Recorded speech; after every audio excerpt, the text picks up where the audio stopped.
Night during special session when we were debating in the well on property tax, and my colleague, the Speaker Pro Tem, said, "This is honest. This is what Republicans and Democrats do well, fight about taxes." And Representative Evans came down and engaged in a way that was genuine, thoughtful, and clearly dedicated to understanding, dedicated to representing his advocacy for the people he serves. Representative Evans, thank you for your service.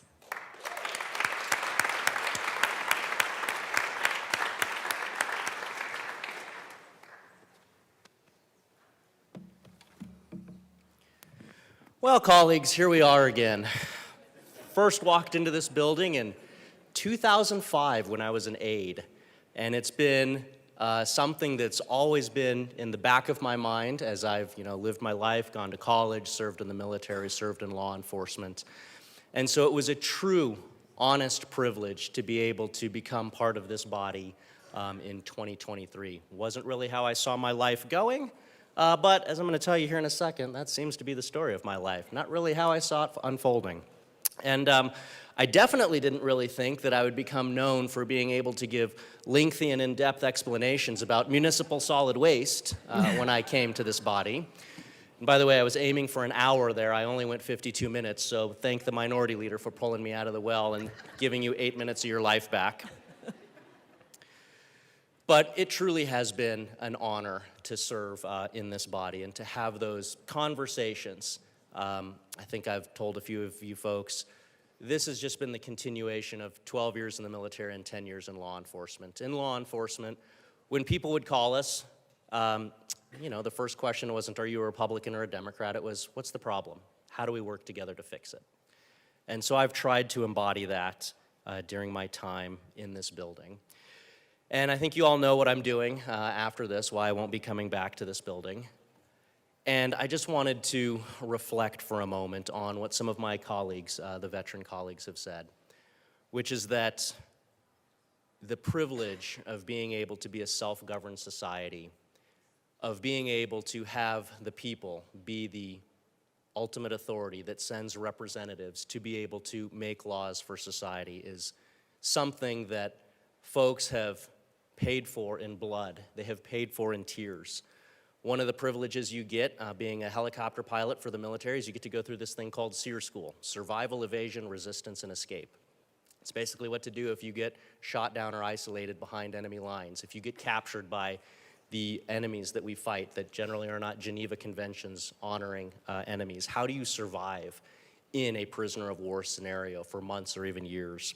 One of the things that they pound into your head is the code of conduct. It's the code of conduct that American service members have to memorize if they're deemed to be in those positions where there's a high risk for being captured or isolated. It's 6 articles. The last article I'll read to you. I'll never forget that I'm an American, fighting for freedom, responsible for my actions, and dedicated to the principles which made my country free. I will trust in my God and the United States of America. So, through 4 oaths. By the way, this is the first oath I swore where I didn't sign up to get shot at, so I'm pretty excited about that. So is my wife. I've maintained that faith, and I will do everything that I can to continue to maintain that faith in the United States of America and the state of Colorado, because that's something precious. It's something that's been paid for in blood and sweat and tears.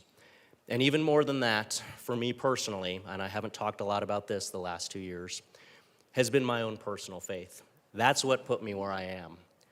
When I told my wife, hey, honey, House District 48's an open seat after the redistricting. I think I'm gonna take the 60% pay cut and give up my job and be basically unemployed for a year while I go run for this seat. Should we do that together? The only thing that got us through all of that was our faith. Since I was 14 years old, my Bible verse has been Isaiah 1:17. Learn to do good, seek justice, rebuke the oppressor, defend the fatherless, plead for the widow.